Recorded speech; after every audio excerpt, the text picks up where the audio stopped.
Welcome to St. Giles in the Word for June 16th. We will read Revelation 13 and Jeremiah 50 together today. As always, we are reading from the New International Version. Let's begin in the New Testament. The dragon stood on the shore of the sea, and I saw a beast coming out of the sea. It had 10 horns and 7 heads, with 10 crowns on its horns, and on each head a blasphemous name. The beast I saw resembled a leopard, of a bear, and a mouth like that of a lion. The dragon gave the beast his power and his throne and great authority. One of the heads of the beast seemed to have had a fatal wound, but the fatal wound had been healed. The whole world was filled with wonder and followed the beast. People worshipped the dragon because he had given authority to the beast, and they also worshipped the beast and asked, "Who is like the beast? Who can wage war against it?" The beast was given a mouth to utter proud words and blasphemies and to exercise its authority for 42 months. It opened its mouth to blaspheme God and to slander his name and his dwelling place and those who live in heaven. It was given power to wage war against God's holy people and to conquer them. And it was given authority over every tribe, people, language, and nation. All inhabitants of the earth will worship the beast, all whose names have not been written in the Lamb's book of life, the Lamb who was slain from the creation of the world. Whoever has ears, let them hear. If anyone is to go into captivity they will go. If anyone is to be killed with the sword they will be killed. This calls for patient endurance and faithfulness on the part of God's people. Then I saw a second beast coming out of the earth. It had 2 horns like a lamb, but it spoke like a dragon. It exercised all the authority of the first beast on its behalf, and made the earth and its inhabitants worship the first beast, whose fatal wound had been healed. And it performed great signs, even causing fire to come down from heaven to the earth in full view of the people. Because of the signs it was given power to perform on behalf of the first beast, it deceived the inhabitants of the earth and ordered them to set up an image in honor of the beast who was wounded by the sword and yet lived. The second beast was given power to give breath to the image of the first beast, so that the image could speak and cause all who refused to worship the image to be killed. It also forced all people, great and small, rich and poor, free and slave, to receive a mark on their right hands or on their foreheads, so that they could not buy or sell unless they had the mark, which is the name of the beast or the number of its name. This calls for wisdom. Let the person who has insight calculate the number of the beast, for it is the number of a man. That number is 666. We turn now to the book of Jeremiah. This is the word the Lord spoke through Jeremiah the prophet concerning Babylon and the land of the Babylonians. Announce and proclaim among the nations, lift up a banner and proclaim it, keep nothing back. But say, Babylon will be captured, Bel will be put to shame, Marduk filled with terror. Her images will be put to shame and her idols filled with terror. A nation from the north will attack her and lay waste her land. No one will live in it. Both people and animals will flee away. In those days at that time, declares the Lord, the people of Israel and the people of Judah together will go in tears to seek the Lord their God. They will ask the way to Zion and turn their faces toward it.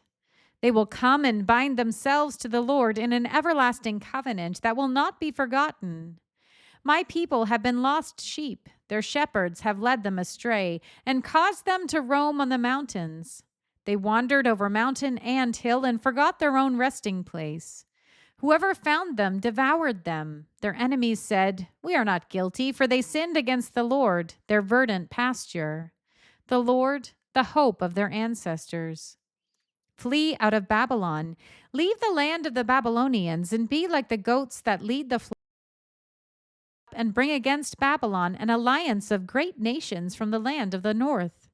They will take up their positions against her, and from the north she will be captured. Their arrows will be like skilled warriors who do not return empty-handed. So Babylonia will be plundered. All who plunder her will have their fill, declares the Lord.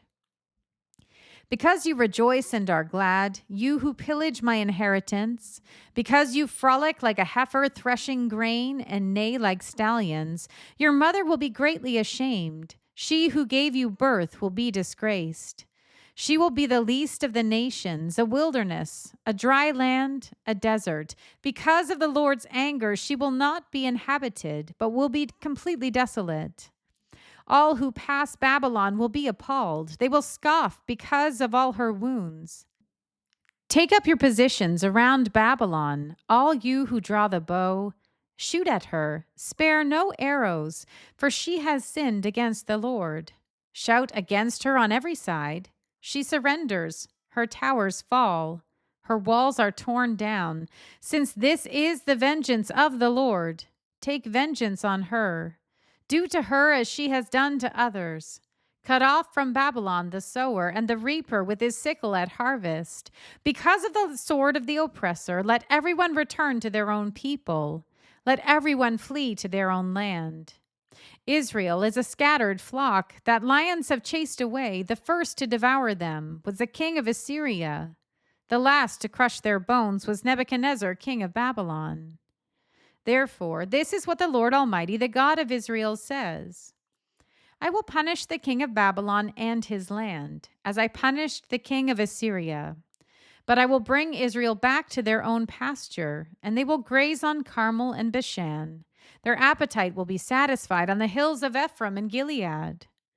In those days, at that time, declares the Lord, search will be made for Israel's guilt, but there will be none. And for the sins of Judah, but none will be found. For I will forgive the remnant I spare. Attack the land at Merathaim, and those who live in Pekod. Pursue, kill, and completely destroy them, declares the Lord. Do everything I have commanded you. The noise of battle is in the land, the noise of great destruction. How broken and shattered is the hammer of the whole earth. How desolate is Babylon among the nations. I set a trap for you, Babylon, and you were caught before you knew it. You were found and captured because you opposed the Lord. The Lord has opened his arsenal and brought out the weapons of his wrath, for the sovereign Lord Almighty has work to do in the land of the Babylonians. Come against her from afar, break open her granaries, pile her up like heaps of grain. Completely destroy her and leave no remnant. Kill all her young bulls. Let them go down to the slaughter. Woe to them, for their day has come, the time for them to be punished. Listen to the fugitives and refugees from Babylon declaring in Zion how the Lord our God has taken vengeance for his temple. Babylon, all those who draw the bow, and camp all around her. Let no one escape. Repay her for her deeds. Do to her as she has done, for she has defied the Lord, the Holy One of Israel. Therefore, her young men will fall in the streets. All her soldiers will be silenced in that day, declares the Lord. See, I am against you, you arrogant one, declares the Lord Almighty, for your day has come, the time for you to be punished. The arrogant one will stumble and fall, and no one will help her up. I will kindle a fire in her towns that will consume all who are around her. This is what the Lord Almighty says. The people of Israel are oppressed, and the people of Judah as well. All their captors hold them fast, refusing to let them go. Yet their Redeemer is strong. The Lord Almighty is his name. He will vigorously defend their cause so that he may bring rest to their land, but unrest to those who live in Babylon.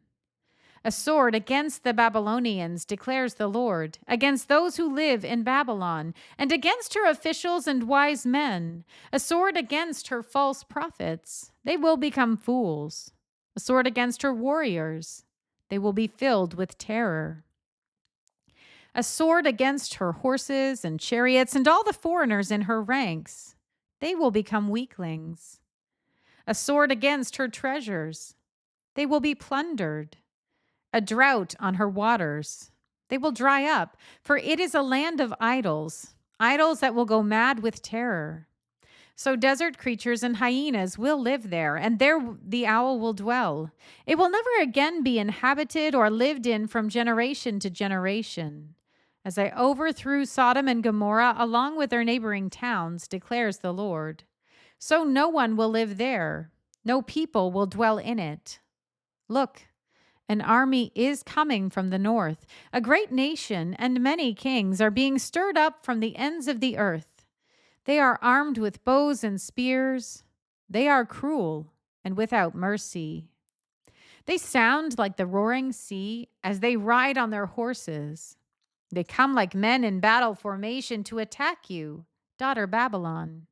The king of Babylon has heard reports about them, and his hands hang limp. Anguish has gripped him, pain like that of a woman in labor. Like a lion coming up from Jordan's thickets to a rich pasture land, I will chase Babylon from its land in an instant. Who is the chosen one I will appoint for this? Who is like me and who can challenge me? And what shepherd can stand against me?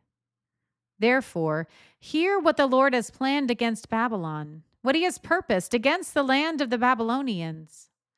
The young of the flock will be dragged away. Their pasture will be appalled at their fate.